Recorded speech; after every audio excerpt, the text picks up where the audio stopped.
Wednesday afternoon. I just got back from Anderson and Med with Mom. I wanted to give everybody an update. There's been so much in just the last 24 hours that has happened. For folks that don't know, Mom was readmitted to the hospital last night. She got into her room at around midnight. We were down there from about 1 o'clock yesterday. Got her into the ER at about 4 o'clock yesterday, and got her into a room at AnMed at about midnight last night. All of her issues is from what happened with the colonoscopy where she bled out, and so that's what's going on. They started iron infusion this afternoon. When I left the hospital just a little while ago, they had started an iron infusion, and they're going to give a bag of blood coming up tonight. So hopefully that's going to take care of Mom. Hopefully that she'll get back, be feeling better, and we'll be back over here so her and take care of Jack and them and the dogs. So I'm back home right now. Again, if you've been following me for the last several weeks on the pot stir, I told you all what was going on and what was happening, and kind of realized that I knew that once Lakeisha, Dana, Denise Rosman, and W.C. Honeycutt, I realized once they voted no for this budget and stuff, I knew what was going to happen. And it did. Of course, this morning, the local friendly paper decided to write a whole bunch of stuff in there that, well, they were trying to discredit the four. If you don't believe what I say, go to Lakeisha Benson's page. It's actually on my page. If you want to go there, you can read it. Lakeisha tells it. She tells the exact truth about this whole thing. Um, the money wise, the budgeting, but I keep getting a lot of folks sending me messages. Well, who is responsible? And let me just tell you who I think is responsible for this mess.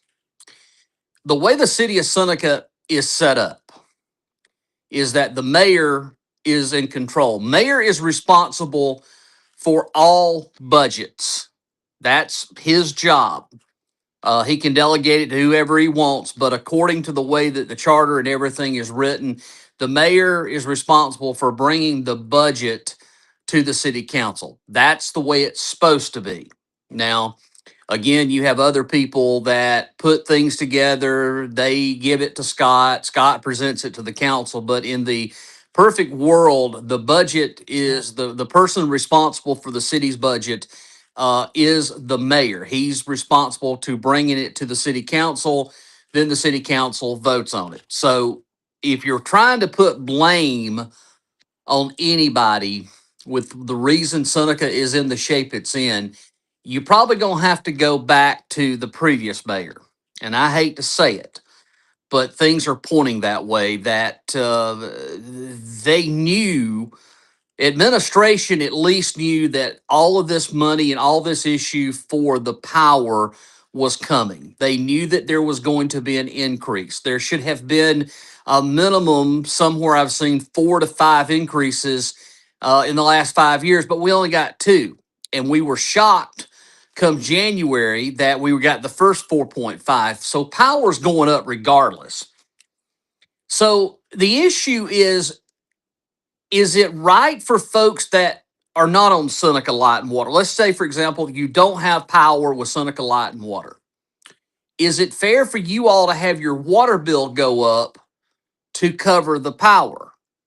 And I'm going to tell you, I don't think it is. I think that uh, why should, if you live outside the city and you're going to get dinged with a $15 flat fee, why should you have to go back and pay for help the light or help the light? Again, Lakeisha, Dana Moore, Denise Rosman, and W.C. Honeycutt all voted no. Whether we like it or we don't like it, we're going to get an increase. It's just how the increase is going to be applied. For example, I'll take my mother, for example, who is on Seneca Light and Water, who has water. Her normal bill runs about $15, $16. Okay. She is retired, lives by herself. Um, she's going to stand to pay an additional 15 on top of that. So that's going to put it over 30 something dollars.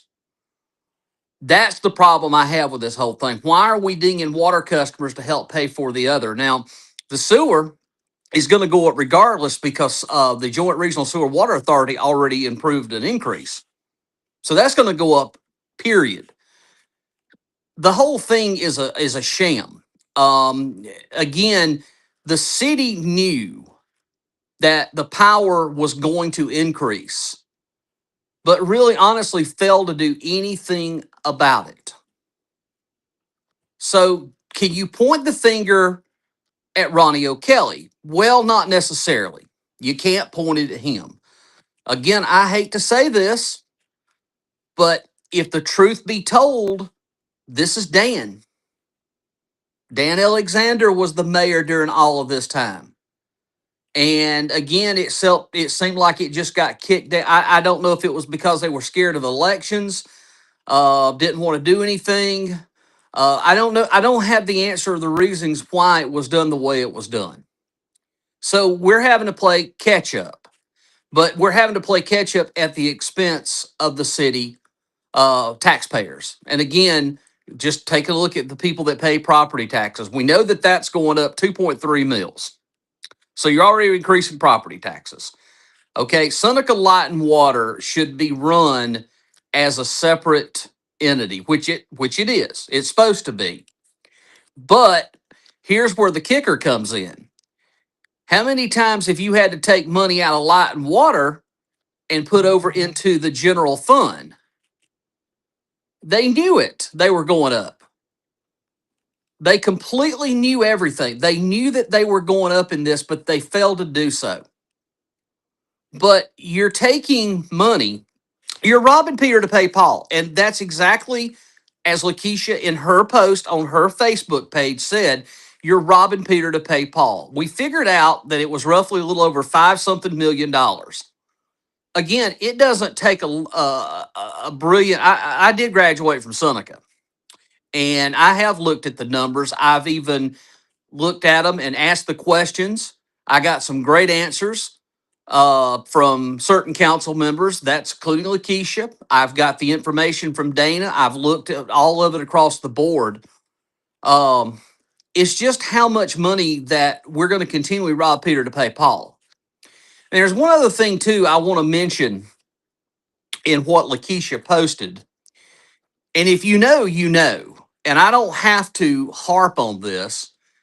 It is a known fact by many people within the city of Seneca, and I don't have to point the fingers, that the city appears to be controlled by another entity and has been for several years. Anytime anything needed to be decided, it was told to call that certain individual to get his opinion. I don't understand why that certain individual called every one of the council members, and they know I know, and told them that they had to vote for this $15 flat increase for water. And if you don't know who that is, it's the same person, or well, let's just say it's the same entity that he either used to own or sold off to his employees, or he doesn't even live in Oconee County. He doesn't live in Seneca, but he's controlled the city for many, many years. And I'm doing a tell-all right now. Why does he affect the budgeting? Why does he have to pick up the phone and call every council member and every mayor, the mayor? And again, he was seen carrying and driving around the other mayor. This same individual did all he could to try to get the current administrator fired at the county. All this is record.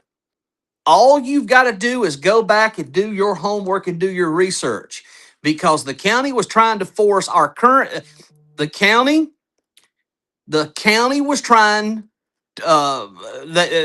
he was trying to force the county to fire their former administrator, and within 24 hours, we hired that administrator. That happened. That's facts. And we can prove all of this. Everything I tell you is provable. It's all a matter of history. And you've got to know the history. And then again, people are talking about the exorbitant amount of salaries. Well, guess what? I'm just being honest with you. Yes. Seneca, the size of it, whatever our population is, mid 80s, let's say 8,500. You got 301 something $1,000. Again, you've got two other administrators in there for the 200. You got all of those in there. So yeah, you're over 700 something $1,000 in administration salaries. But yet you are cutting 20 positions. You've got firefighters that are not getting paid nothing. You've got police officers that are not getting paid a fair wage. You've got city employees now that are struggling. You've got the morale is an all-time low, and nobody seems to want to ask and direct and fix that issue. It's sad. Now, did we have any of this going on 8 years ago before the certain administrator that we have now came? The answer was no, we did not. Under Greg Dietrich's leadership, no matter how they want to spin it, we had a surplus, we had a reserve, we had good harmony amongst all the employees. People were happy. And generally now, people within the city feel beaten, abandoned, abused to the point that they don't know where to turn to. These people have reached out to me. These people have talked to me. I know what's going on in my hometown. I've been knowing what's going on for 8 years, and the common denominator is the former county administrator that was hired down here. You know exactly who I'm talking about. But you also have the one individual that formerly owned a newspaper. This is the same individual that tried everything to in his world to say that I was coming to kill his family. Got SLED involved. They put a GPS tracker on me. And, you know, after all of that was said and done, SLED said no. And he didn't like it because he had spent $60,000 to have me tailed with a GPS tracker. That's facts. That happened. But I didn't give up. He tried his best, and here I am. I'm just telling you the truth.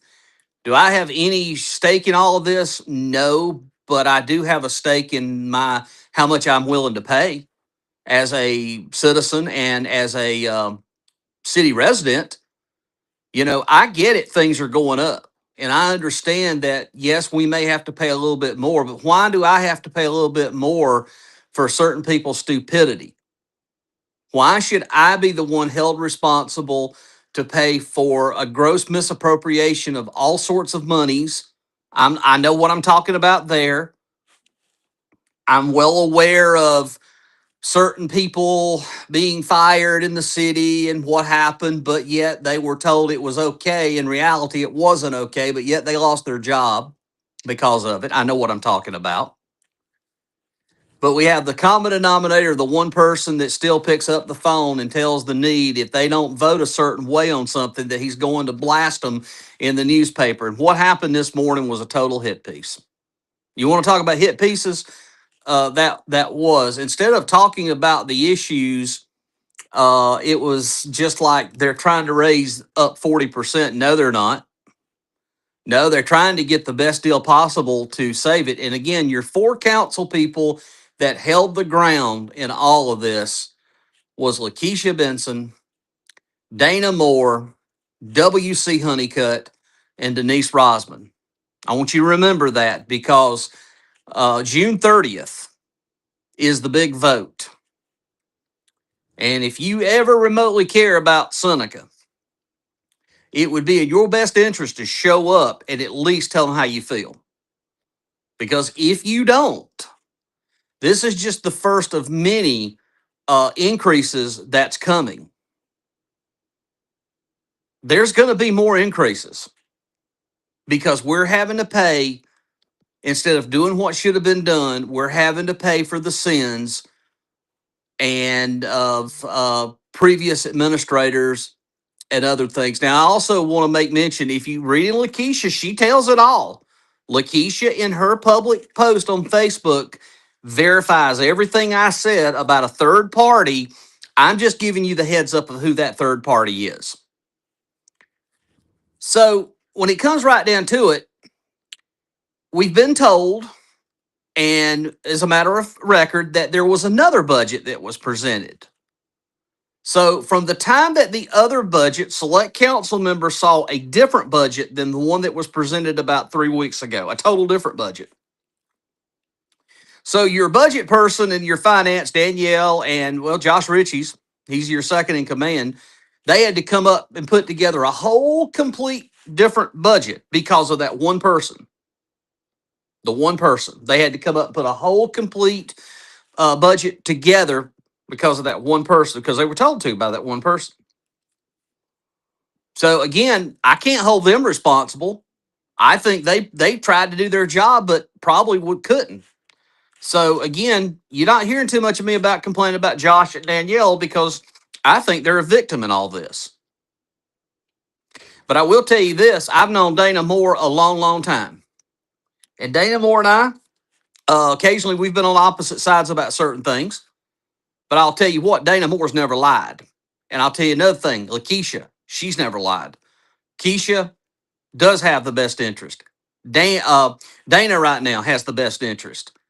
Denise Rosman has the best interest, and Pastor Honeycutt does too. There's you four right now. I can't speak for the other ones. I'm really shocked and concerned. Enough is enough. We have done the same identical thing for the last 8 years. 5 years ago, I called it. 5 years ago, Lakeisha, you know for a fact that I told you the city was broke 5 years ago. I already saw it. We were spending way too much money. And then you take a look at all the transfers between Seneca Light and Water to prop the general fund up. Travis, you are 100% correct. You are 100% correct. Yes, you're correct. But the sad thing of it is, this whole issue about budgets and stuff is going on all across the county. Walhalla just recently had to do the same thing. They're having to cut their budget and tighten up. But again, we know that we were going into this. You knew years ago that the power is going up, but you did nothing about it, and now the residents of Seneca is having to pay for it. And I know the words, and I do plan to figure out when the budget is, if whatever's finalized, they've got to have one in place by July 1. And unfortunately, I'm afraid that what we've got right now is coming. But then there's the issue: is it legal? Well, we're kind of going through that right now with a certain other entity that has sued Oconee County over Sewer South. So is somebody from the outside of the city limits that just has water, if they pay this flat $15, is it going to be right to pay the power and they don't get anything in return? We got that going on right now. That's happening. That's happening right now. Amanda checks in and says, telling me that Oconee County has a mob boss. I don't know, but I ain't saying it, but you know, it's been that way for years, and you know who I'm talking about. Again, I just wanted to come on to let you know what's going on. I wished I had a little bit more time to develop into the show, but with everything going on this week, particularly with now having to travel back and forth with my mom, but I wanted y'all to be up to date and know what was going on. I don't just share things just for stirring the pot, even though that's what I've been accused of. I stir it because you need to know. If you want to depend on the other entities to get you the information, you're not going to get it. This is honest to God problems that's happening in my hometown, your hometown, and enough is enough. And like I said, when I came on, and again, Lakeisha, you need to read her post. It's available on my page right now. She tells it like it is. I know that Dana is going to have some comments coming soon, and we'll share those. If Denise and WC Honeycutt want to chime in, I'll give them the voice because at the end of the day, we the citizens pay the taxes. The city council and the mayor, they're responsible. They're to us. They're the ones that should be working for us, not somebody else telling them what to do. A third party person that doesn't pay taxes in Oconee County, far as a citizen, doesn't live in Seneca, but yet picks up the phone and every time they wanting them to vote a certain way. And it's been going on for a long, long time. I think people are just afraid of him. I'm not afraid of him anymore. I'm 50 years old. I've probably, if I'm lucky, got 15, 20 more good years on it. And I'm not going to worry about him. I'm just going to tell it like it is and let the chips fall where they may. But the truth of the matter is, citizens, it is time for you to stand up. And you need to let them know how you really feel. Because if you don't, you're going to be paying more and more. And this is just the first wave. I'm mighty afraid that there's going to be another increase. Again, you went way too long. You should have done what you should have done is raised it 2 to 3% every year so that it wouldn't be sticker shock. And now we've got into a situation where it's complete sticker shock. How much is the city broke? I don't know. I would hate to gather. I can at least say, if I take a look at everybody and all the cuts we've made, it would behoove me. I think we're 5 to 6 million, maybe more. But last year, you took over $5.5 million out of the Light and Water Fund to put in the general fund. Now, that is a practice, unfortunately. Every city does it. Walhalla's done it. They've taken the water money from the water department and put it in the general fund. Is it right? I don't think so. I think the light and water should be a separate entity, and you should not have the greed and temptation to rob Peter to pay Paul. Because once you keep robbing Peter, it's kind of hard to catch Paul back up when Paul needs money, or vice versa. I don't think Seneca Light and Water should be the separate entity, and it should have everything. Matter of fact, if you want to know the truth, probably Seneca Light and Water needs to have its own board. I'm just saying. But that money should never go into a general fund. The general fund should be balanced every year with the money, your income, your revenues, and the Seneca Light and Water account should never be touched to go into the general fund. It should sit over there and it be designated for power, water, and sewer. And again, with the money coming, the increases and stuff, we got a problem. So right now I'm going to go back over here. I'm a little tired. I'm going to check back in on Mom. She's doing much better, but I wanted to jump on here and let you know what was going on. And I appreciate everybody who has supported the show. The only reason why this show came about is because I was called a pot stirrer because I spoke out for something that I strongly believe in, but yet I'm a